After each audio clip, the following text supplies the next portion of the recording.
14 December 2004, 10:47 a.m. Pacific Time. The Huygens probe separates from the Cassini mothership. Ahead is a 3-week journey to Titan, a moon of Saturn. No one knows what awaits him. No one understands that this mission will reveal to us the most terrible secrets of survival in space. Imagine for a second, you open your eyes. It is not the Earth around you. The first breath, the last breath. What happens next depends on one simple question: which planet you find yourself on. Today we will embark on a journey that will change your understanding of life and death. We explore every world in our solar system through the lens of human mortality. This is not just a scientific study. This is a map of our deepest fears and our wildest dreams. Chapter 1: Mercury, the planet of two persons. 18 March 2011. The Messenger probe enters the orbit of Mercury for the first time. The first data shock scientists. Day side plus 427 degrees Celsius. Night side minus 173 degrees Celsius. The temperature difference is 600 degrees. Dr. Sean Solomon, the mission's principal investigator, would later say, "We realize that Mercury is not just a small planet. It's a killing machine." You land on the day side of Mercury. The first 10 seconds. Your skin begins to smoke. If it does not burn, it smokes, like meat in a hot frying pan. 20 seconds. The moisture in your eyes evaporates instantly. The cornea cracks like dried mud. 30 seconds. Your blood begins to boil under the skin. Veins swell like hoses under pressure. 45 seconds. Consciousness leaves you not from pain, but from brain dehydration. Death occurs after 60 seconds. But what if you find yourself on the night side? Here, death plays a different game. The cold of Mercury is not like the Arctic frosts of the Earth.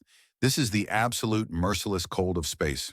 The first 30 seconds, your breath crystallizes right in your lungs. Each exhalation is a cloud of ice needles. 2 minutes, fingers and toes lose sensitivity. Blood retreats to vital organs. 5 minutes, hypothermia slows down the heartbeat. Your thoughts become foggy. The heart stops. But here's what's striking. Scientists have found that at the poles of Mercury, there is ice in craters where sunlight never gets. Water, the possibility of life, on a planet where death seems inevitable at any point on the surface. Chapter 2: Venus' Hellish Beauty. 15th of December 1970. The Soviet station Venera 7 makes the first soft landing on the surface of Venus. The signal lasts 23 minutes. Then there was silence. Temperature, plus 462 degrees Celsius. Blood pressure, 92 times higher than the Earth's. Atmosphere, 96% carbon dioxide, clouds of sulfuric acid. Carl Sagan called Venus the portal to hell. He didn't know how right he was. Imagine yourself on the surface of Venus. But first, the descent. You fall through clouds of sulfuric acid. Every drop that hits your spacesuit leaves a smoking trail. 50 kilometers above the surface. The pressure begins to rise. Your ears are blocked like a deep sea dive. 30 kilometers. The temperature rises to 100 degrees Celsius. You start sweating in the spacesuit. 10 kilometers. 200 degrees Celsius. Rubber parts of the equipment begin to melt. 1 kilometer. 400 degrees Celsius. Any organic matter turns into carbon. Moment of contact with the surface. Your feet touch the Venusian ground, more precisely, molten basalt. At 92 atmospheres, your body doesn't behave like it does on Earth. The first seconds. Pressure compresses the chest. You can't breathe in. The air is too dense. A temperature of plus 462 degrees Celsius instantly destroys lung tissue. But you don't feel pain. The nerve endings die too quickly. The blood in the capillaries boils. Your face turns red, then blue, then black. Organs begin to melt from the inside. First the liver, then the kidneys. Consciousness disappears.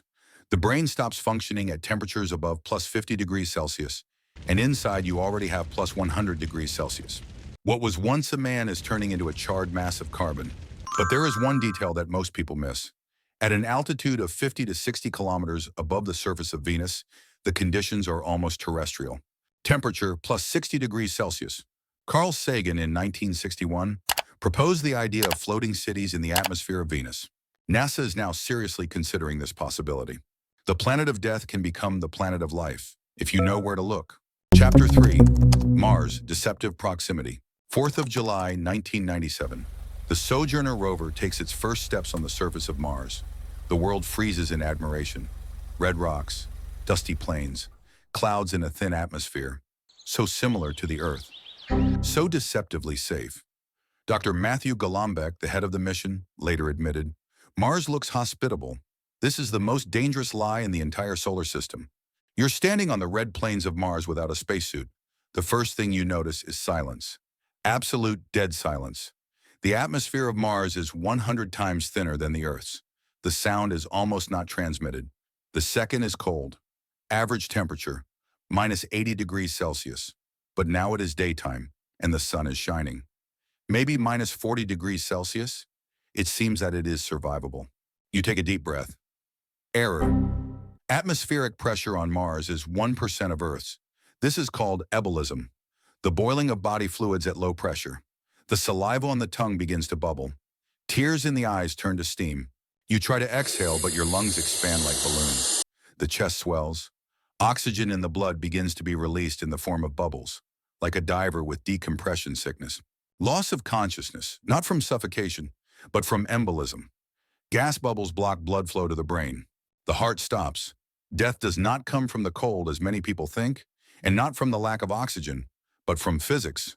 Your body simply cannot function at such low pressure. We think that death in space is always the same, but each world kills in its own way. Mercury by extremes, Venus by pressure and heat, Mars by physics itself. And the worst thing, that many of these planets look almost normal until you take your first breath. If you want a sequel about other worlds, subscribe to the channel and like it. And write in the comments, where, in your opinion, death would be the most terrible, and why?